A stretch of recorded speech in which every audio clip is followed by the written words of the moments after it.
Crafting Box, en tout cas l'abonnement, c'est mon cadeau de Noël. Donc ça a commencé pour moi avec la box de décembre qui proposait un bombers et une robe. Et en tissu principal, alors par tissu principal, je désigne la pièce de tissu qui sert à faire les vêtements. Il y a toujours un tissu principal qui sert à la réalisation du vêtement et puis on va dire un tissu secondaire qui sert aux accessoires plutôt, qui sont proposés ou à des petites finitions dans le vêtement, mais souvent c'est anecdotique. Donc moi tout de suite je me suis dit que j'allais faire ce bombers parce que je cherchais déjà un modèle de bombers, mais au final à ce jour j'ai pas encore cousu la box de décembre, que ce soit le tissu, ce noir satiné qui est assez sympa, ou l'un des deux modèles. La box de février proposait en tissu principal une viscose. La viscose, c'est un tissu que je connaissais pas et j'ai trouvé qu'elle était vraiment très sympa, cette viscose. Alors, c'est pas du tout un imprimé que j'aurais acheté. C'est un imprimé bordeaux marron avec des taches blanches, beige plutôt. Dit comme ça donne absolument pas envie et pourtant, une fois qu'on l'a en main, ça donne vraiment envie de le coudre. Et j'ai donc cousu la robe pour l'instant. Alors, j'ai pas mal à dire sur cette robe. J'étais assez contente du résultat, assez. Il y aurait à dire, je ferai un débriefing, mais j'attends pour l'instant de coudre évidemment le deuxième modèle pour faire un débriefing complet. Car la box d'avril, j'ai cousu les deux modèles. J'avais déjà expliqué que j'ai craqué sur le tissu de cette box, le tissu principal qui est un chambray. C'est-à-dire un espèce de tissu avec l'aspect jean, mais avec un côté vraiment super léger, sympa à porter. Et j'ai craqué sur les deux patrons, cette espèce de chemise d'été et cette jupe trapèze en dessous du genou. Moi, ce que j'aime, c'est le côté décontracté de ces deux modèles. Je trouve que quand il commence à faire chaud, on a envie de modèles comme ça, légers, faciles à porter, simples. Alors, voilà, c'est des modèles simples, c'est pas des patrons compliqués, ni incroyablement originaux, mais en tout cas, moi, ça m'a donné envie de les coudre et j'ai cousu les deux. Donc, je vous fais mon débriefing. Il y aura un gros coup de cœur et une grosse déception. À votre avis ? Alors j'ai commencé avec la chemise figue car je manque cruellement de petits hauts, j'ai énormément de jupes, quelques pantalons, mais je n'ai quasiment aucun haut et ça me manque. Donc ce modèle, il est composé d'un dos, de devant, de manches et d'une ceinture. Et dans un tissu soit différent, soit identique, il y a la parmenture intérieure en deux parties qui permet de finir simplement et joliment la petite chemise. Alors, dans la crafting box, ils disent de faire la parmenture dans le deuxième tissu. Alors, le deuxième tissu qui était proposé, c'était ce petit tissu japonais, un petit peu bleu avec des petites fleurs. Moi, j'ai pas voulu l'utiliser pour faire des finitions intérieures. Je trouve ça dommage. C'est vraiment un joli tissu. Donc, je l'ai gardé et j'ai fait tout simplement dans le même tissu mon intérieur, mes finitions intérieures et extérieures. Donc, vraiment, c'est très simple. Je n'ai eu aucune difficulté technique. Si ce n'est, et ça c'est une difficulté qui m'est très personnelle, l'embut des manches, c'est vraiment quelque chose à chaque fois. J'espère pouvoir éviter de me compliquer, mais à chaque fois, non, il faut faire ce petit embut, c'est-à-dire qu'il y a un tout petit surplus, alors il faut faire des espèces de mini plis pour pas avoir de plis au final, enfin bref, un enfer.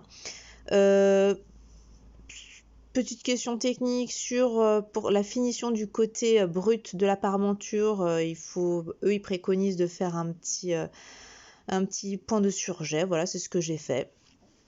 Donc après, aucune difficulté, éventuellement la finition de la ceinture, mais bon, les explications sont pas mal. Alors j'ai déjà vu des finitions de ceinture faites avec une technique différente, mais bon, j'ai suivi quand même la technique du modèle.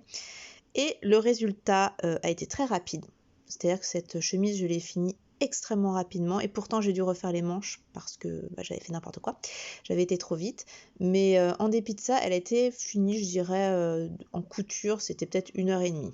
max. Et je vais vous montrer le résultat. Et voilà le résultat, donc voilà cette petite chemise.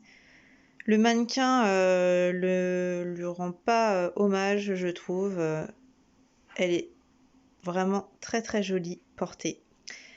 Au final, c'est un patron qui est simple, mais qui je trouve a beaucoup de style. C'est un modèle extrêmement agréable à porter, c'est-à-dire qu'il est à la fois bien large, mais stylé, et on est confortable dedans. Voilà, c'est exactement ce que j'aime. Très facile à coudre, très rapide à coudre, ça taille bien, que demander de plus? Évidemment, je vais en refaire dans plusieurs tissus, c'est évident. Ça va être mon petit haut de l'été, à porter avec un short, à porter avec un pantalon, à porter avec une jupe courte, une jupe longue. Les déclinaisons sont infinies. Énorme satisfaction sur cette chemise. Alors cette jupe raisin, une jupe mi-longue, un petit peu portefeuille, fermée avec des boutons, qui a l'air d'être très très agréable à porter, très légère. Elle est composée de un dos, une partie du devant qui est assez étroite et une partie plus longue du devant qui permet de faire cet effet portefeuille un petit peu légèrement asymétrique. Évidemment, il y a les parties de la ceinture qui sont à faire en x2. Parce que c'est par rapport à leur technique, il faut faire en x2. Et leur technique de ceinture est assez intéressante, pratique, avec des finitions propres.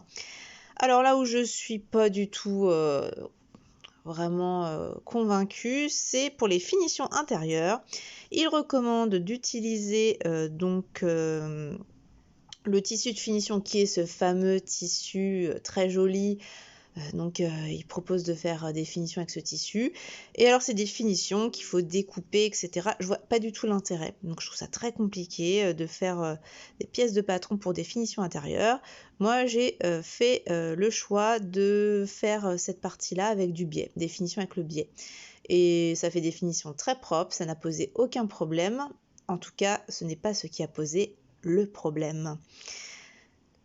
Cette jupe, elle a été très facile à coudre, peut-être un peu plus longue que le chemisier, parce que finalement les finitions, comme elle est assez longue et qu'elle est portefeuille, il y a pas mal de biais à poser ou de parmenture intérieure, enfin, selon la technique que vous utilisez.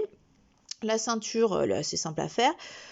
Moi, j'ai eu des problèmes pour les boutonnières, parce que ça faisait depuis des très longtemps que je n'avais pas posé de boutonnière. Bon, bref, ça a été très compliqué, mais bon, j'ai réussi. Le résultat était super joli. Et finalement, vous allez vous dire, mais alors quel est le problème? Le problème, c'est quand j'ai voulu porter la jupe. C'est ça le problème. Vous allez voir pourquoi. Et le problème de cette jupe est que elle est beaucoup trop étroite. Et que ma petite jupe d'été qu'on enfile comme ça, un vêtement ample, j'imaginais un petit peu ample, dans lequel on est à l'aise. Ben non, pas du tout. Alors, reprenons. Ma finition intérieure, mon biais, nos sous-sailles. Voilà, donc j'ai pas encore enlevé les traces pour la boutonnière. Donc bon, la ceinture, j'ai quand même dû rajouter une petite pression parce que c'était pas nickel. Donc mes boutonnières, ouh là là, compliqué. La première, la deuxième, la troisième et la quatrième. Pourquoi? Parce qu'en fait, cette jupe, comme elle est étroite, elle s'ouvre et que quand on regarde bien, il n'y a pas énormément de tissu. Donc en fait, c'est une jupe où on se sent tout nu. Voilà. Donc avec le quatrième bouton, ça va mieux, mais on est vraiment loin du vêtement ample, agréable, facile à porter que j'imaginais. Donc c'est ma déception personnelle. Je ne suis pas loin de soupçonner une erreur de patronage quand même, parce qu'un 38, alors on va me dire peut-être que c'est un parti pris de la styliste, je suis pas sûre que ce soit que ça. parce que donc j'ai pris un 38, ce qui est ma taille complètement habituelle, et je suis quand même un peu à l'étroit dedans.